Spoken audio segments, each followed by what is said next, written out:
नमस्कार दोस्तों, मैं प्रकाश एजुकेशन योद्धा यूट्यूब चैनल में आपका स्वागत करता हूं। हम इस विश्व भूगोल की ये हमारी तीसरी कक्षा है।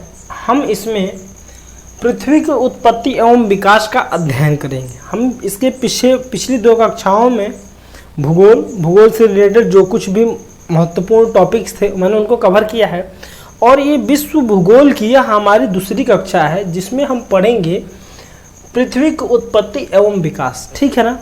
देखिए, थोड़ा सा हम इससे इतर एक बात करेंगे। देखिए, आप लोगों से मैं बार बार आग्रह करता हूं कि मेरे वीडियो को ज़्यादा से ज़्यादा शेयर करें, सब्सक्राइब करें, लाइक करें, कमेंट करें। देखिए, ये बात कहने के पीछे एक लॉजिक भी मेरी रहती है, इसलिए रहती है। देखिए, आप लोग गाना भी सुने होंगे ना, कितनी चाहत छुपाए बैठे हैं, ये ना सोचो कि तुझसे प्यार नहीं। इस गाने के मैं आपको इसलिए बता रहा हूँ ना कि देखिए, ये चाहत है ना मेरी, ये आपके प्रति ये हम लगाव है। ठीक है ना, ताकि आपका आने वाले जो एग्ज़ाम है बेहतर हो, अच्छा करे। ठीक है ना। ठीक उसी प्रकार ये चाहत थोड़ा आप लोग भी हमारे प्रति दिखाइए और हमारे वीडियो को ज़्यादा से ज़्यादा शेयर करें, लाइक करें, सब्सक्राइब करें, कमेंट भी करें, ताकि हमें भी पता चलेगा कि आप लोगों की भी चाहत मेरे प्रति कितनी है। ठीक है ना। प्यार तो सभी करते हैं, हम आपसे करते हैं, आप हमसे करते हैं, आपका इतना हमें प्यार मिलता भी है, लेकिन थोड़ा बहुत जो चाहत है ना, इस चाहत को और ज़्यादा बढ़ाइए। जब चाहत को ज़्यादा बढ़ाएंगे ना तो और प्यार करने में और मज़ा आएगा। ठीक है। तो इसलिए आपसे एक और रिक्वेस्ट है कि हमारे वीडियो को ज़्यादा से ज़्यादा शेयर करें, लाइक करें, सब्सक्राइब करें, कमेंट करें। ठीक है। आइए आज हम अपने टॉपिक पे चलते हैं, पृथ्वी के उत्पत्ति एवं विकास पे। किस पे चलते हैं? पृथ्वी की उत्पत्ति एवं विकास। देखिए, जो पृथ्वी की उत्पत्ति एवं विकास है ना, इस पृथ्वी की उत्पत्ति एवं विकास की हम दो धारणाओं का जिक्र करते हैं। ठीक है। एक है प्राचीन अवधारणा, एक है आधुनिक या वर्तमान अवधारणा। बात क्लियर हो रही है? जो हम पृथ्वी की उत्पत्ति एवं विकास में दो धारणाओं की चर्चा करते हैं, जिसमें हम चर्चा करते हैं प्राचीन अवधारणा और आधुनिक अवधारणा। देखिए, प्राचीन अवधारणा में मेन हम चार साइंटिस्टों को पढ़ते हैं। कौन कौन से? थेल्स हैं, एनेक्सी मनीज है, दूसरा है, तीसरा पाइथागोरस है, और चौथे हैं हेराक्लिटिस। चौथे कौन से? हेराक्लिटिस जो साइंटिस्ट हैं। ये चार साइंटिस्ट हैं जो प्राचीन अवधारणाओं के प्रतिपादक है। किसके हैं? प्राचीन अवधारणाओं के प्रतिपादक। ठीक है। अब जो देखिए, जो थेल्स है ना, थेल जो साइंटिस्ट थे, इन्होंने एक तत्व सिद्धांत को भी दिया था। यानी एक तत्व सिद्धांत क्या? उन्होंने बताया था कि जो हमारे जो सिद्धांत है ना, एक तत्व पर निर्भर है, जिसको उन्होंने बताया था किस पे? जल पे। किस पे? यानी उन्होंने बताया जो पृथ्वी का निर्माण हुआ है, किससे हुआ है? जल से हुआ है। थेल्स के अकॉर्डिंग जो पृथ्वी का निर्माण हुआ है, किससे हुआ? जल से हुआ है।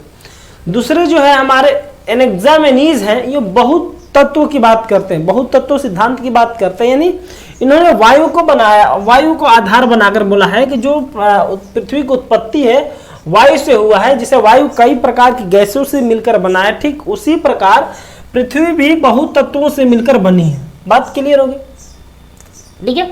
अब इसके बाद जो चौथे साइंटिस्ट आते हैं, पाइथागोरस। पाइथागोरस का मानना है पृथ्वी किससे बनी है? पदार्थों से बनी हुई। किससे बनी हुई है?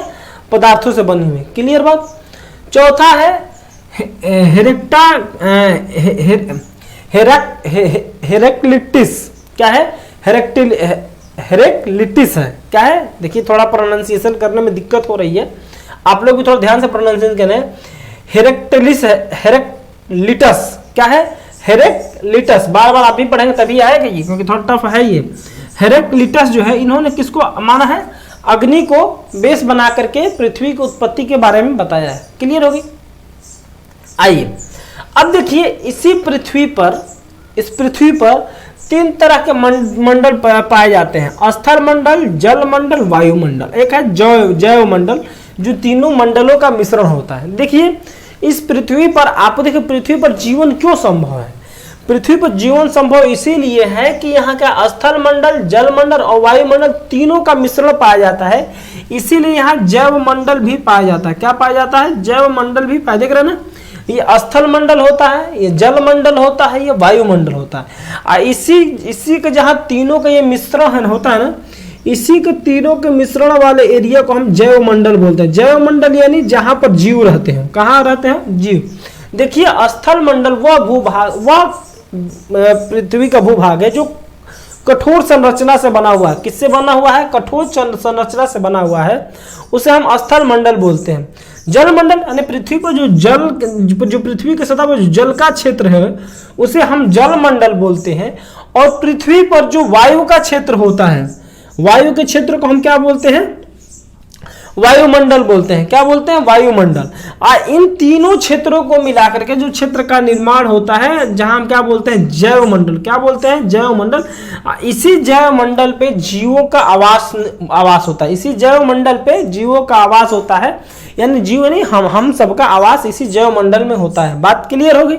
आइए अब यहां से हम आपको बता दिए किसके बारे में? ये आपका प्राचीन के बारे में। आइए अब यहां से आधुनिक और वर्तमान अवधारणा के साइंटिस्ट हैं उनके बारे में देखते हैं। देखिए आधुनिक और वर्तमान अवधारणा में हम दो प्रकार की अवधारणाओं को पढ़ते हैं। पहली अवधारणा है अद्वैतवादी संकल्पना, यानी अद्वैतवादी अवधारणा और द्वैतवादी अवधारणा। ठीक है, बात समझेंगे? यानी अद्वैतवादी संकल्पना में पहले हमारे साइंटिस्ट है, कौन से हैं? कांट। कौन से हैं? कांट। कांट ने बताया था वायव्य राशि परिकल्पना, वायव्य राशि परिकल्पना, और लप्लास ने दिया था निहारिका परिकल्पना। क्या दिया था? निहास ने दिया था निहारिका परिकल्पना। अब देखिए इन्होंने कांट ने बताया था कि जो पृथ्वी का निर्माण हुआ है ना, ये छोटे छोटे जो पिंड है, पिंडों से मिल करके बना है, छोटे छोटे पिंडों से मिलकर। ठीक है, लप्लास ने निहारिका परिकल्पना यानी जो एक लंबी सी श्रृंखला से, एक लंबी श्रृंखला में जब छोटे छोटे आपस में जुड़ते जाते हैं। देखिए जैसा है ना, हम बता रहे हैं, जैसे एक ऐसे करके ऐसे जब एक निहारिका परिकल्पना के क्या होते हैं? यही निहारिका एक जुड़ते जाते हैं, उसी को निहारिका परिकल्पना बोलते हैं। किसने दिया था? इसने लप्लास ने। बस यहाँ से यही वैसे बार बार क्वेश्चन पूछा जाता है कि जो इन दोनों में सबसे इंपॉर्टेंट निहारिका परिकल्पना है। यही बार बार पूछा जाता है कि निहारिका परिकल्पना किसके द्वारा दिया? तो लप्लास के द्वारा। बस इतना ही आप ध्यान रखिए, बाकी कुछ ध्यान रखने की आवश्यकता नहीं है। ठीक है, आइए यहाँ पर द्वैतवादी संकल्पना। देखिए द्वैतवादी संकल्पना से, द्वैत माने दो यानी दो वस्तुओं के योग से पृथ्वी के निर्माण के बारे में बताया गया है। क्या कहा गया? पृथ्वी के निर्माण के बारे में बताया गया। ठीक है ना। अब देखिए इसमें जो सबसे पहले हमारे हैं, यह है चैम्बरलिन मोल्टन की ग्रहाणु परिकल्पना। क्या है? चैम्बरलिन मोल्टन की ग्रहाणु परिकल्पना। इसमें क्या होता है?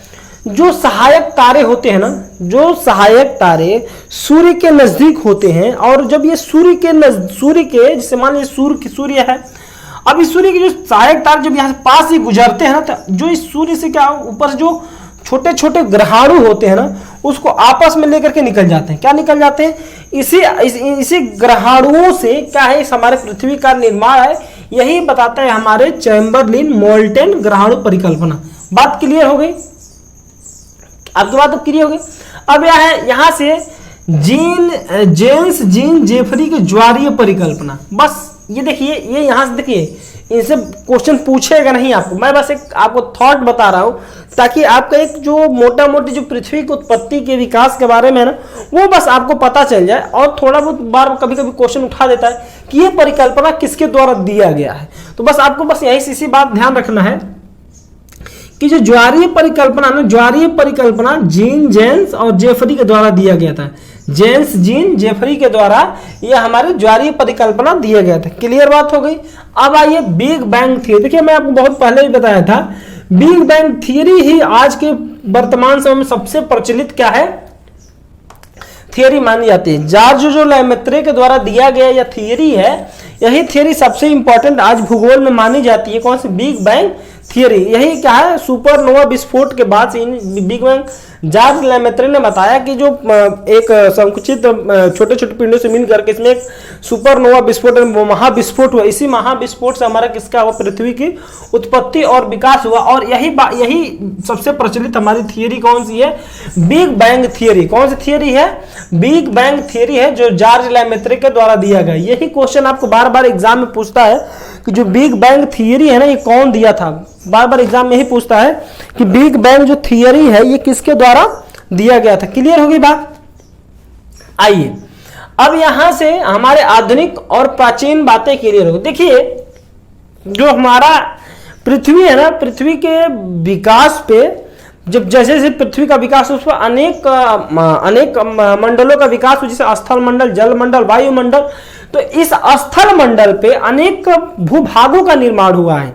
क्या हुआ है, अनेक भूभागों का निर्माण हुआ था। इन्हीं भूभागों से आपको बार बार प्रश्न मिलते हैं। और देखिए जो अब ये वाला सेशन में जो मैं बता रहा हूं ना, इस सेशन से आपको देखेंगे अक्सर एग्जाम में आप किसी भी स्टेट पीएससी के एग्जाम में जो राज्य लोक सेवा आयोग के एग्जाम होते हैं, हर एक राज्यों की, एमपी हो गया, छत्तीसगढ़ हो गया, उत्तर प्रदेश हो गया, ऐसे इन राज्यों के जो लोक सेवा आयोग के परीक्षाओं में उन परीक्षाओं में इस प्रकार के एग्जाम बहुत ही बार बार पूछा जाता है। ठीक है ना। तो यहां से आप एक एक पॉइंट्स को आप नोट करेंगे। ये जो अभी तक पढ़ाई है बस आपको एक संकल्पना का निर्माण करने के लिए हमने बताया है। लेकिन अब ये जो हमारा सेशन यहां से 5-10 मिनट का जो भी होगा, ये बहुत ही आपके लिए मोस्ट इंपॉर्टेंट होगा। ठीक है। आइए अब देखते हैं। देखिए ये स्थल मंडल का जो भाग है, इस स्थल मंडल में सबसे हम पहले पढ़ते हैं पर्वत के बारे में। ठीक है, किसके बारे में पढ़ते हैं, पर्वत के बारे में। देखिए जब हम पर्वत के बारे में पढ़ते हैं तो देखो पृथ्वी का वह भाग जिसकी ऊंचाई, औसतम ऊंचाई लगभग 5000 से 6000 मीटर तक होती है, उसे हम पर्वत बोलते हैं। पृथ्वी की वह औसत लंबाई जिसकी औसत ऊंचाई, जिसकी ऊंचाई कितनी हो, 5000 से 6000 मीटर तक होती है, उसे हम क्या बोलते हैं, आपकी पर्वत बोलते हैं। क्या बोलते हैं, पर्वत बोलते हैं। और देखिए इन पर्वतों में मेनली हम 4 प्रकार के पर्वतों को पढ़ते हैं। मेनली 4 प्रकार के पर्वत कौन कौन से हैं। पहला हमने यहाँ इसको मिटा करके हम लिख देते हैं, वहां कोने से मिटा करके हम यहाँ लिख देते हैं। हम मेनली 4 प्रकार के पर्वतों को पढ़ते हैं। ठीक है ना। जिसमें से हमारा पहला पर्वत है वलित पर्वत। कौन सा है, वलित पर्वत। ठीक है, आप भी लिखिएगा वलित पर्वत। हमारा कौन है, पहला वलित पर्वत। दूसरा है हमारा ब्लॉक पर्वत।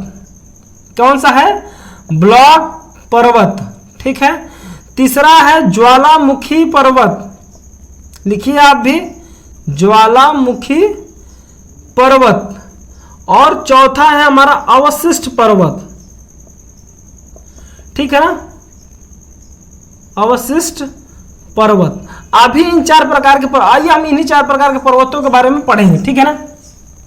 देखिए जो सबसे वलित पर्वत क्या होता है, जो पृथ्वी के नीचे की जो प्लेटें हैं, प्लेटों के आपस में जब घर्षण या टकराहट होती है तो ये प्लेटें या तो धंस जाती हैं या तो उठ जाती हैं। ठीक है ना। तो यही इन्हीं प्लेटों के धंसने और उठने के कारण से हमारे वलित पर्वत का निर्माण होता है। क्या होता है, वलित पर्वत का निर्माण होता है।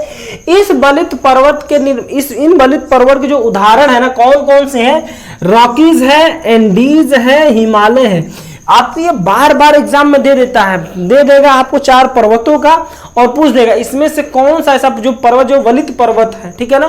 तो आप इनको ध्यान रखिएगा कौन कौन से हैं। मेनली रॉकीज, एंडीज और हिमालय को हम वलित पर्वत की श्रेणी के अंतर्गत रखते हैं। बात क्लियर हो गई। अब आइए जो दूसरा है ना, ये है ब्लॉक पर्वत।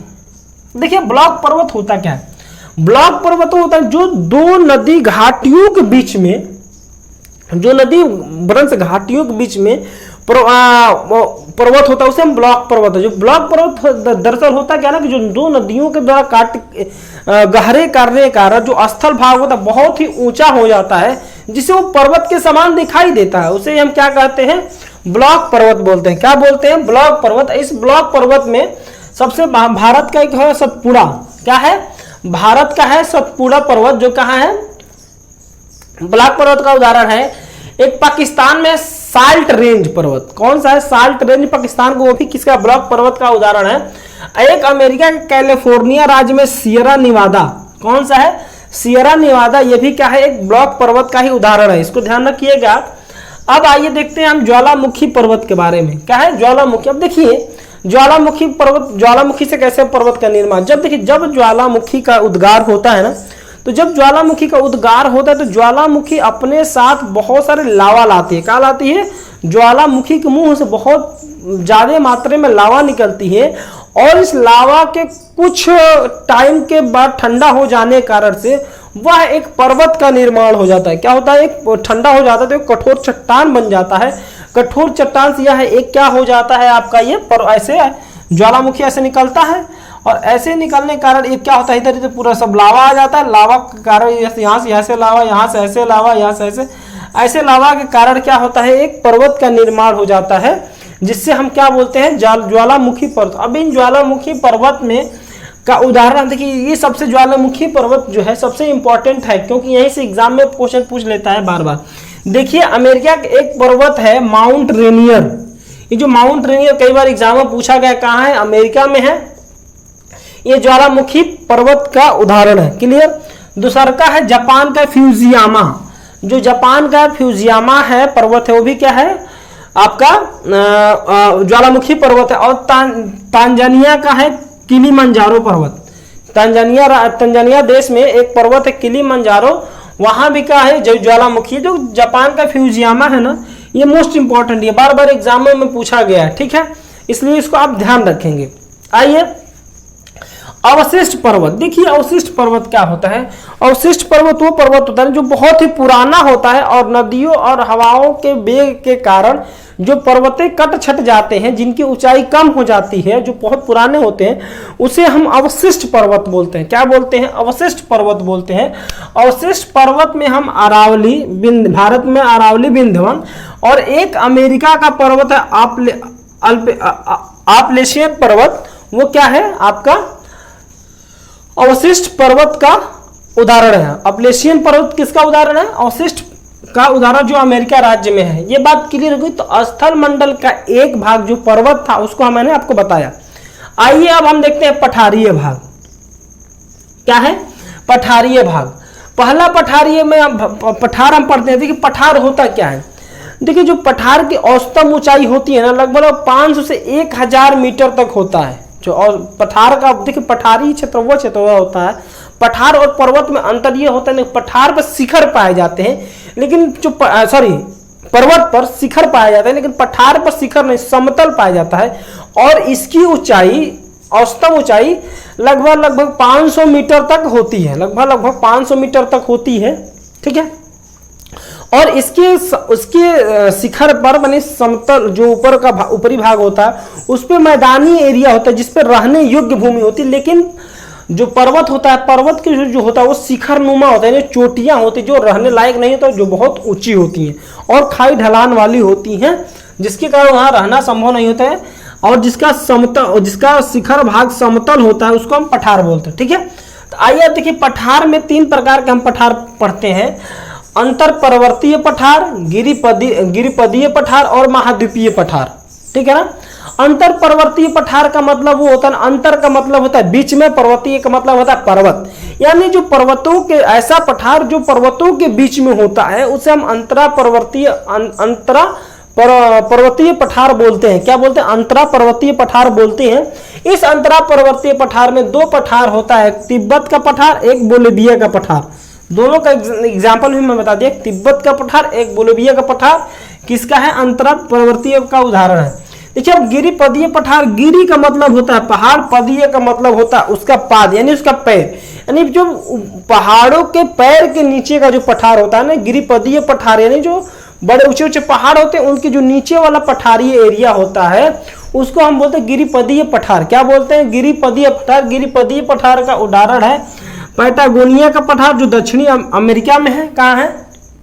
पैटागोनिया का पठार जहाँ दक्षिणी अमेरिका में होता है, और पिडमांट का पठार। कौन सा है? पिडमांट का पठार जो उत्तरी अमेरिका में है। इन दोनों का ध्यान रखिए, पैटागोनिया और पिडमांट का पठार, इन दोनों का ध्यान रखिएगा। पैटागोनिया ने दक्षिणी अमेरिका, पिडमांट ने उत्तरी अमेरिका। बात क्लियर हो गई। अब आइए हम आपको बताते हैं महाद्वीपीय पठार, महाद्वीपीय पठार वो होता है जो किसी न किसी महाद्वीप का भाग होता है। क्या होता है? किसी न किसी महाद्वीप का भाग होता है, उसे हम क्या बोलते हैं? महाद्वीपीय पठार बोलते हैं। जैसे कि एग्जाम्पल में देख सकते हैं आप, भारत का जो प्रायद्वीपीय क्षेत्र है वो एक पठारीय क्षेत्र है, लेकिन वो एक महाद्वीप, भारतीय उपमहाद्वीप का क्षेत्र होने के कारण उसे हम क्या बोलते हैं? महाद्वीपीय पठार के उदाहरण के अंतर्गत आता है। बात क्लियर होगी यहां से? तो ये हमारा था पर्वत पठार। अब आते हैं मैदानीय क्षेत्र। क्या आता है? मैदानीय क्षेत्र। मैदानी क्षेत्र में पहला जो हमारा, मैदानी क्षेत्र में भी हम 3 प्रकार के क्षेत्र को पढ़ते हैं। पहला है संरचनात्मक मैदान, अपरदन द्वारा निर्मित मैदान और निक्षेपणात्मक मैदान। ठीक है ना?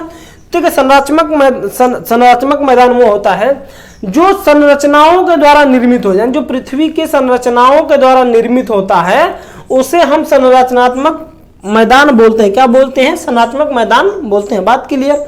अब यहां से एक अपरदन का मैदान, अपरदन द्वारा निर्मित मैदान, यानी देखिए जो नदियों द्वारा, नदियों और हवाओं के द्वारा, दोनों बातें हैं, नदियों और हवाओं के द्वारा जो अपर्दित क्षेत्र होता है ना, उसके द्वारा निर्मित मैदान को हम क्या बोलते हैं?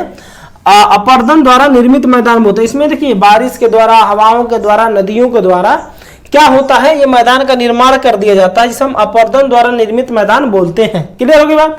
अब आइए हम देखते हैं निक्षेपणात्मक मैदान। निक्षेपणात्मक मैदान वो होता है जो नदियां जो होती हैं, नदियां जो पहाड़ों से आती हैं, तो अपने रास्ते में आए पहाड़ों को काट करके लाती हैं और क्या करते हैं? अपने रास्ते में बिछा देती, निक्षेपण करती जाती हैं, यानी जो बालू उलू काट कर लाती हैं अपने मार्ग में ही बिछा देती है, जिससे किसी मैदान का निर्माण हो जाता है। उससे हम क्या बोलते हैं? निक्षेपणात्मक मैदान। यानी उनके निक्षेपों के द्वारा, नदियों के निक्षेपों के द्वारा निर्मित मैदानों को हम क्या बोलते हैं? निक्षेपणात्मक मैदान बोलते हैं। क्लियर बात? आइए, यहां से हमने 3 स्थल भाग के क्षेत्रों को पढ़ लिया है। अब यहां से देखेंगे हम मरुस्थल। क्या देखेंगे? मरुस्थल देखेंगे। मरुस्थल में हम देखेंगे, मरुस्थल किसको बोलेंगे? स्थल खंड का शुष्क और अर्ध शुष्क भाग। क्या बोलेंगे? स्थल खंड का शुष्क और अर्ध शुष्क जो भाग होता है ना, वो क्या होता है? आपका मरुस्थल होता है। मरुस्थल से आप ये मत अनुमान लगे कि जहां बालू ज्यादा, नहीं, बालू नहीं, जहां पर शुष्क और अर्ध शुष्क, नहीं, जहां पर वर्षा की मात्रा कम होती है, वर्षा की मात्रा कम होने के कारण से वहां का एक मरुस्थल भूमि का निर्माण होता है, जिसे हम क्या मरुस्थलीय भूमि बोलते हैं। बात क्लियर हो गई? आइए आगे चलते हैं हम महाद्वीपों के बारे में। देखिए अभी हम यहां से देख रहे थे, देखिए क्या है, इस पूरे पृथ्वी को हम 7 महाद्वीपों में, किसमें? 7 महाद्वीपों में और 5 महासागरों में, कितने? 7 महाद्वीपों में और 5 महासागरों में हम इसको डिवाइड किए, 1 2 3 4 5। ठीक है, हम आपको भी बताते हैं। देखिए मैप भी है हमारे सामने, हमारे स्टूडियो में मैप भी लगा है, तो हम आपको बता देंगे। देखिए ये हमारा जो, देखिए हम इसको जो क्रम लिखे हैं ना, इन महाद्वीपों का जो क्रम है, यह क्रम क्या है, कैसे है आपका? एक क्रम से है। ठीक है ना? तो इसी क्रम से आप लिखिएगा। जो 7 महाद्वीप हैं, 7 महाद्वीपों को मैंने क्षेत्रफल के अकॉर्डिंग लिखा है, वो देखिएगा। पहला कौन सा है हमारा? एशिया। जो सबसे बड़ा महाद्वीप कौन सा है? एशिया है। ठीक है। उसके बाद से अफ्रीका है, उत्तरी अमेरिका, दक्षिणी अमेरिका, अंटार्कटिका, यूरोप, ऑस्ट्रेलिया। बात क्लियर होगी? कौन कौन से है? एशिया, अफ्रीका, उत्तरी अमेरिका। ध्यान से एकदम लिखिएगा, मैं बोल रहा हूं एकदम बात क्लियर। ठीक है ना? एशिया, अफ्रीका, उत्तरी अमेरिका, ठीक है, दक्षिणी अमेरिका, लिखिए दक्षिणी अमेरिका, ठीक है। उसके बाद से अंटार्कटिका, यूरोप, ऑस्ट्रेलिया। क्या है? Antarctica, Europe, Australia. बात क्लियर हो गई? चलिए यहां से अब देखिए महासागर। महासागरों में जब हम पढ़ते हैं ना, देखिए हम महासागरों में पहला हमारा है प्रशांत महासागर। क्या है पहला? क्या है? प्रशांत महासागर। देखिए हम यहां से जब हम स्थल खंडों के बाद से हम महासागरों के बारे में पढ़ेंगे। किसके बारे में पढ़ेंगे? महासागरों के बारे में पढ़ेंगे। ठीक है ना? अब इसमें पहला क्या हमारा? प्रशांत महासागर हो गया। प्रशांत महासागर का हमारा अटलांटिक महासागर। ठीक है, अटलांटिक महासागर हो गया। उसके बाद से हमारा हिंद महासागर हो जाएगा, हिंद महासागर हो गया। उसके बाद से आपका क्या हो जाएगा, आर्कटिक महासागर हो जाएगा, ठीक है। प्रशांत महासागर, अटलांटिक महासागर, हिंद महासागर और किसका आर्कटिक महासागर, आर्कटिक महासागर, ठीक है। और क्या अंटार्कटिक महासागर, ठीक है ना। क्या हो जाएगा, आर्कटिक महासागर और अंटार्कटिक महासागर। ये हम आपको क्या है बात आपको बता, अटलांटिक हो गया, प्रशांत हो गया, ठीक है, हिंद महासागर हो गया, प्रशांत महासागर हो गया। इस प्रकार हम 5 प्रकार के महासागरों का अध्ययन करते हैं, ठीक है ना। तो आइए इस तरह से हमारे आज क्या हुआ, आज हमारा जो ये सेशन होता है पृथ्वी की उत्पत्ति और विकास जैसे जो हमारा जो चैप्टर था, यह हमारा आज का जो चैप्टर कंप्लीट हुआ। अब जो हमारा आगे का चैप्टर होगा ना, जो हमारा जो आगे वाला चैप्टर होगा वो हम पृथ्वी की गतियां, देखिए हम आज चैप्टर को आज ही लिख दे रहे हैं, ठीक है ना। आप भी हेडिंग दे दीजिए, आप कौन सी पढ़ेंगे, हम पृथ्वी का मतिया लिख रहे हैं, गतियां, क्या लिखेंगे, पृथ्वी की गतियां। आप आज ही हेडिंग आप कर दीजिए, कौन सा, पृथ्वी की गतियां। जो आगे का हम चैप्टर पढ़ेंगे, क्या पढ़ेंगे, पृथ्वी की गतियां पढ़ेंगे, ठीक है ना। जो हमारा आगे का ये देख सकें कि हम इसको इरेज कर दें, इरेज करके हम अच्छे से लिख देते हैं, आप लोग लिख दीजिए। आज जो हमारा ये पृथ्वी का उत्पत्ति एवं विकास था, इसके बाद से हम आगे जो पढ़ेंगे पृथ्वी की गतियां। जो हमारा जो आगे वाला चैप्टर होगा ये होगा पृथ्वी की गतियां, ठीक है ना। ये हमारा आगे का चैप्टर होगा, हम पृथ्वी गतियों के बारे में पढ़ेंगे। चलिए इसी के साथ हमारा आज का जो सेशन था यह समाप्त होता है। और बार बार मैं आपसे कहता हूं कि हमारे वीडियो को ज़्यादा से ज़्यादा शेयर, लाइक, सब्सक्राइब, कमेंट जरूर करें, क्योंकि आप देख रहे हैं कि मैं लगातार एकदम जोश के साथ आप लोगों के साथ लगा हूं, मेहनत कर रहा हूं। थोड़ा बहुत आप लोग भी मेरे लिए मेहनत कर दें तो आपका बहुत बहुत मैं आभार व्यक्त करूंगा, ठीक है। चलिए इसी बात के साथ आज के सेशन को हम यही समाप्त करते हैं। बहुत बहुत धन्यवाद।